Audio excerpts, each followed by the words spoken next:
नमस्कार, आज की बात में आपका स्वागत है। आज की सबसे बड़ी खबर रूस और यूक्रेन की वॉर को लेकर है। दोनों देशों के डेलीगेशन इस्तांबुल में पीस टॉक के लिए मिले, सीज फायर की बात की, लेकिन असल में अब से थोड़ी देर पहले रूस ने यूक्रेन पर जबरदस्त काउंटर ऑफेंसिव लॉन्च किया है।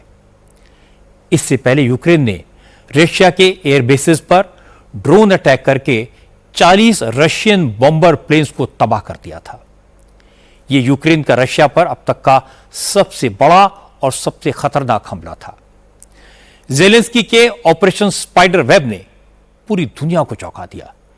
इस ड्रोन अटैक में रशिया की 4 एयरफील्ड को निशाना बनाया गया। ये एयरबेस यूक्रेन से हजारों मील दूर है।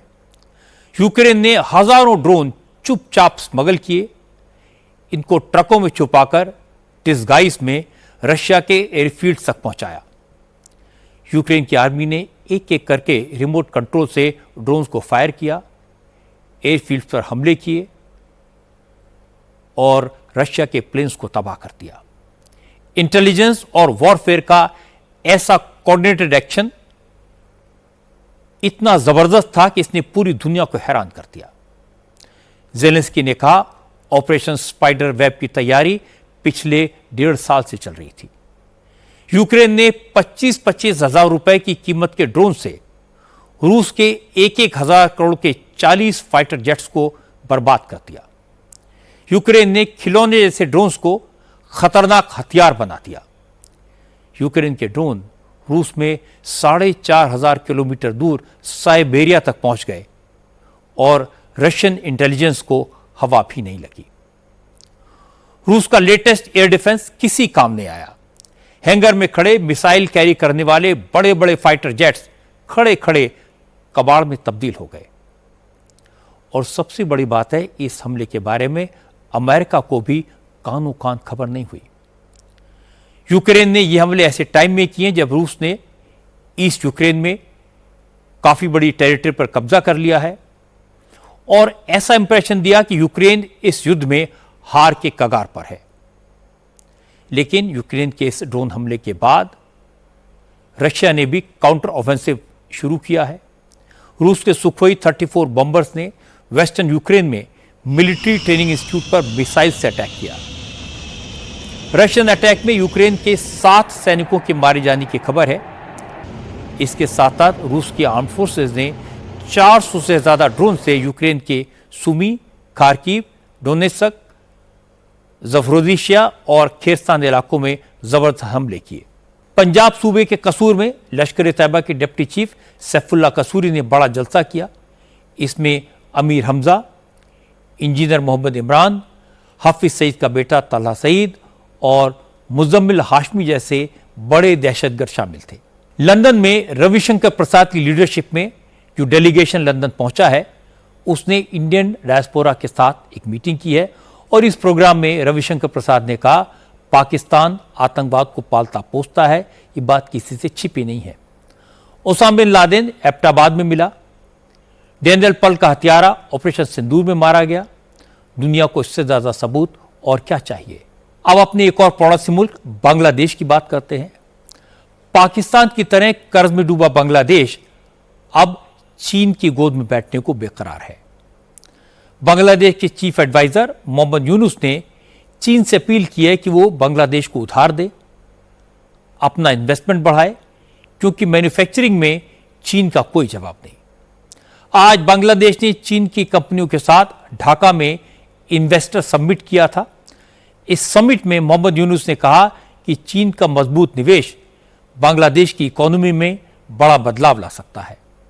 मोहम्मद यूनुस ने चाइनीज इन्वेस्टर्स को बांग्लादेश में टेक्सटाइल, फार्मास्यूटिकल, फिशरीज, जूट और आईटी सेक्टर में निवेश करने के लिए इनवाइट किया।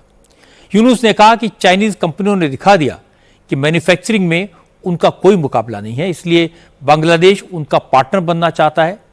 चीन का इन्वेस्टमेंट बांग्लादेश की अर्थव्यवस्था के लिए गेम चेंजर हो सकता है।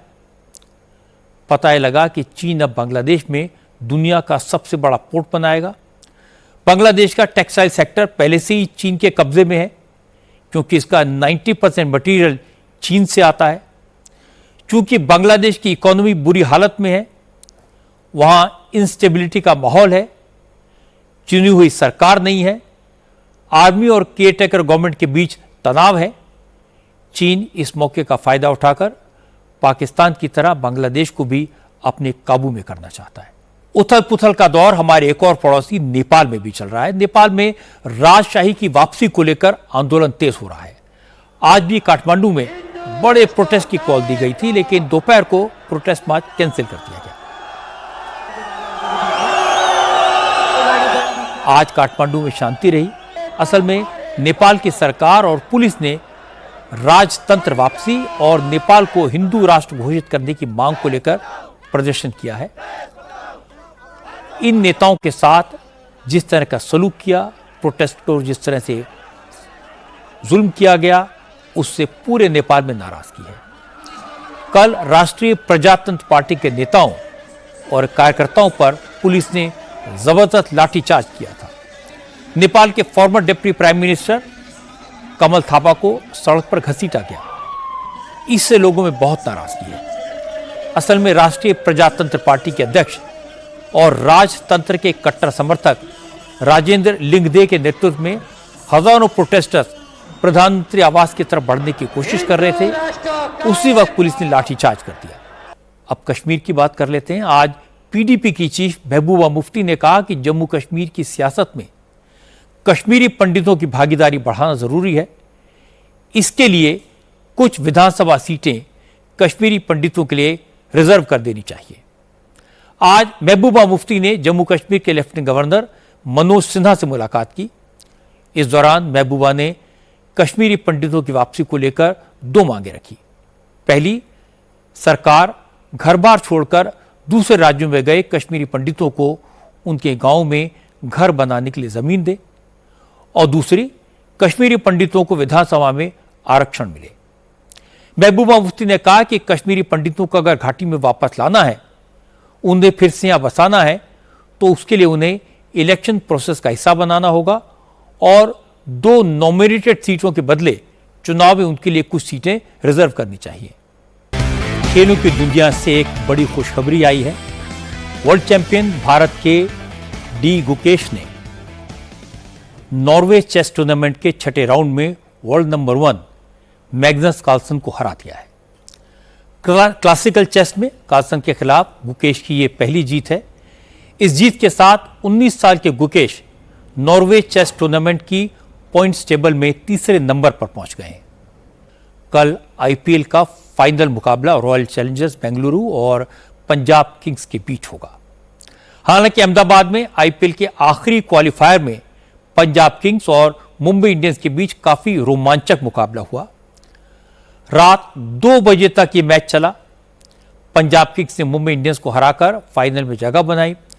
श्रेयस अय्यर की जबरदस्त बैटिंग की वजह से पंजाब किंग्स ये मैच तो जीत गया, लेकिन स्लो ओवर रेट के कारण श्रेयस अय्यर पर 24 लाख रुपए और मुंबई के कप्तान हार्दिक पांड्या पर 30 लाख का जुर्माना लगाया गया। पंजाब किंग्स के बाकी प्लेयर्स को 6 लाख या फिर मैच फीस का 25% और मुंबई के प्लेयर्स को 12 लाख या फिर मैच फीस का 50% जुर्माने के तौर पर देना होगा। हालांकि श्रेयस अय्यर के लिए खुशी की बात यह कि उनकी तूफानी पारी की वजह से पंजाब किंग्स फाइनल में पहुंची। मुंबई ने पंजाब को जीत के लिए 204 रन का बड़ा टारगेट दिया था। एक वक्त ऐसा लग रहा था कि मैच मुंबई के कब्जे में है, लेकिन श्रेयस अय्यर ने 41 गेंद में 87 रनों की तूफानी पारी खेली। इस पारी में उन्होंने 5 चौके और 8 छक्के लगाकर मुंबई इंडियंस की उम्मीदों को तोड़ दिया। नॉर्थ ईस्ट में भारी बारिश की वजह से इस वक्त हालात बेहद खराब हैं।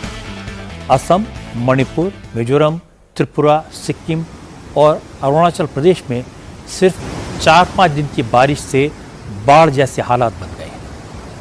बारिश, बाढ़ और लैंडस्लाइड की वजह से अब तक 40 लोगों की जान जा चुकी है।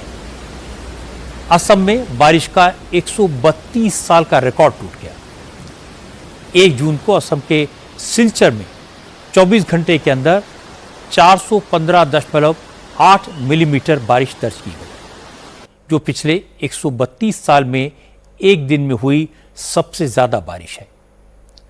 सिक्किम और मणिपुर में भी ऐसी ही सिचुएशन है। नॉर्थ सिक्किम में बादल फटने की वजह से तीस्ता नदी में बाढ़ आ गई है और कई इलाकों से संपर्क कट गया है। सिक्किम के एक मिलिट्री कैंप में भी लैंडस्लाइड का हमला हुआ, वो इसकी चपेट में आ गया और इस हादसे में आर्मी के 3 जवानों की मौत हो गई। हालांकि 6 जवान अभी लापता भी हैं।